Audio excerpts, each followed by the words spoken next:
bienvenue dans cet épisode de Ta Pause Sexy.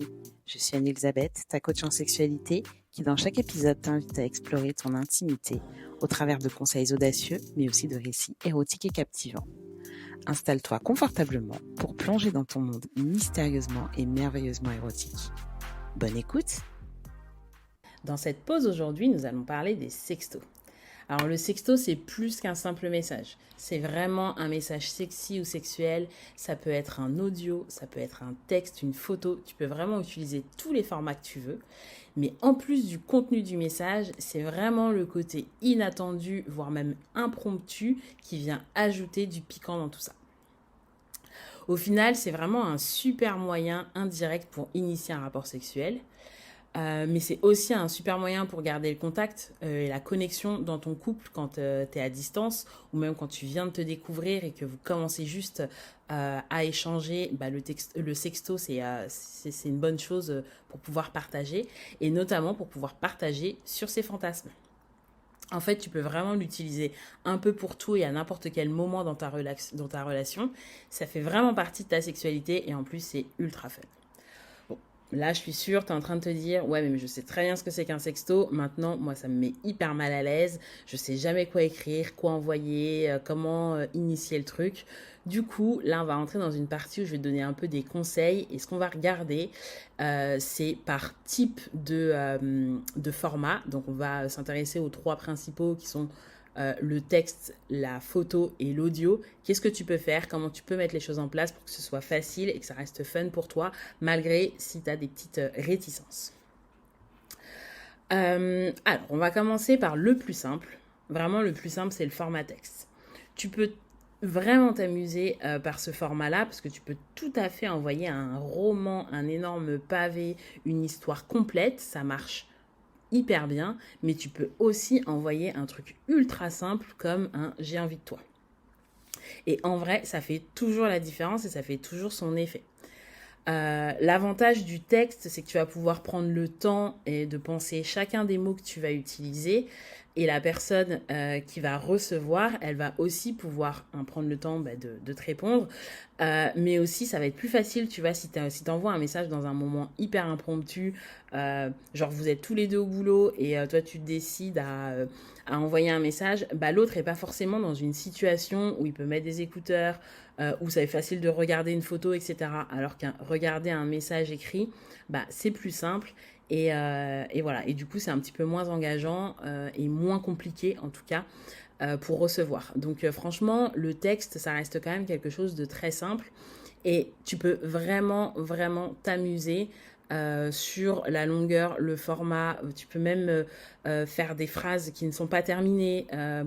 L'idée, c'est vraiment d'aller susciter l'envie, le désir et de générer un peu de surprise et d'inattendu. C'est vraiment ça que tu vas aller chercher.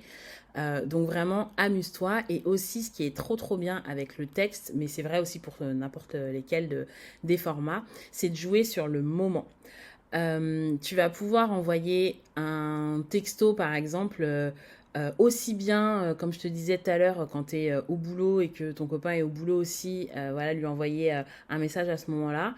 Mais tu peux aussi très bien, vous êtes tous les deux assis sur le canapé, chacun sur vos téléphones, et commencer à sextoter alors qu'il est juste à côté de toi.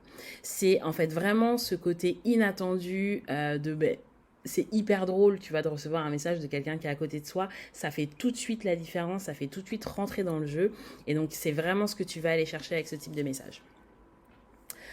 Maintenant, si on passe au format audio. Donc le format audio, déjà, ça demande d'être un petit peu plus à l'aise parce que, en tout cas, moi, je trouve que c'est plus exposant. Tout de suite, tu vas donner un petit peu plus de toi, il y a ta voix, donc tu vas pouvoir aller jouer sur le ton de ta voix, avoir une voix plus ou moins sexy. Donc ça demande quand même d'être un petit peu plus à l'aise.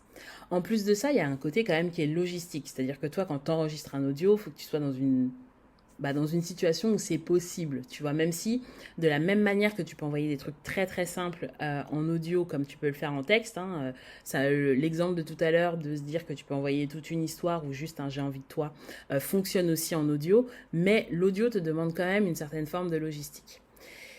Et pareil, pour la personne qui va recevoir, il y a aussi une certaine forme de logistique. Et je dirais même que quand on envoie un audio à quelqu'un et qu'en plus c'est un audio un petit peu osé, euh, n'hésite pas à accompagner avant ou après ton message d'une petite consigne, quelque chose qui peut rester toujours dans le même esprit, toujours dans le jeu, parce que c'est vraiment ce que tu veux instaurer par ce type de message. Mais dans ce cas-là, tu peux peut-être écrire quelque chose de type si j'étais toi, là, je mettrais mes écouteurs avant d'écouter. Ou j'attendrais d'être tout seul pour écouter. Ou quelque chose qui insinue que vaut mieux pas que tout le monde entende ce qu'il y a dans cet audio. Et quelque part, en fait, le fait de mettre ça en amont ou juste après avoir envoyé le message audio, ça permet aussi de créer une certaine forme d'attente, une certaine forme d'excitation, de curiosité aussi. Parce que surtout si tu envoies un audio à un moment où quelqu'un ne peut pas l'écouter et qui sait qu'en plus c'est un peu croustillant, bah tout de suite ça va créer un peu d'envie et une certaine forme d'attente, et ça c'est quand même super cool. Donc après, qu'est-ce que tu peux mettre dans ton audio? Donc je te disais, de la même manière que ce que tu aurais pu écrire, en fait, tu peux tout à fait le dire. Ça fait son effet. Et après, si tu es vraiment plus audacieuse, là tu peux aller sur des choses un petit peu plus osées, de type t'enregistrer pendant une séance de masturbation, t'enregistrer en train de respirer, etc. Enfin, d'aller jouer en fait un peu plus sur la suggestion et faire comprendre à l'autre ton état d'excitation. Ça peut être aussi quelque chose d'extrêmement puissant. Voilà pour la partie auditive. Et maintenant, on va rentrer dans vraiment ce qui est, je pense, le plus connu comme type de sexto. Ça va être la catégorie photo, autrement appelée les nudes. Donc vraiment, ça, c'est aussi un format sur lequel tu peux vraiment t'amuser. Et je dis ça même si tu n'es pas à l'aise avec ton corps. Et on va le voir, je vais te donner des petites idées de ce que tu peux faire si tu n'es pas très à l'aise et que tu n'as pas envie de te montrer, pour des raisons que tu n'es pas à l'aise avec ton corps, mais aussi pour des raisons de sécurité. Il y a plein de choses que tu peux faire. Donc, en préambule, sur la partie photo, évidemment, tu peux envoyer des photos qui sont très directes de tes seins, de ta vulve, etc. Maintenant, moi, je mets un gros warning sur ce type de photo. Il faut savoir que déjà, envoyer ce type de photo sans consentement, c'est puni par la loi. Donc vraiment, fais bien attention à être sûr, avant d'envoyer des photos qui sont très directes de ce type-là, que la personne à qui tu les envoies est d'accord pour recevoir ce type de photos et que c'est quelque chose dont vous avez l'habitude et qui fonctionne entre vous. Moi, je déconseille clairement de faire ça avec quelqu'un qu'on ne connaît pas parce qu'on ne sait pas comment la personne va recevoir. Donc voilà, ça c'est la première partie. Ensuite, moi j'ai tendance à dire que sur le nude, ce qui est intéressant, c'est pas tant de voir les choses en direct, mais c'est plutôt de travailler sur la suggestion pour aller faire travailler l'imaginaire, attiser la curiosité, et vraiment l'imagination est quand même un aphrodisiaque assez intéressant. Et c'est un peu ça que moi je t'invite plutôt à aller chercher quand tu vas envoyer des nudes. Et donc ça va être tu peux jouer sur les lumières, tu peux jouer sur les angles de caméra, tu peux jouer aussi sur la photo faussement la photo faussement anodine, voilà, c'est le terme que je cherchais.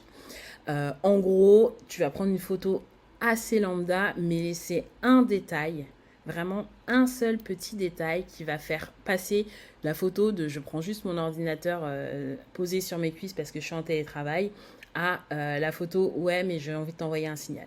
En gros, tu prends la photo de ton ordi qui est posée sur tes cuisses. Si tes cuisses t'as un pantalon ou si justement t'as les cuisses nues, ça donne pas du tout le même effet.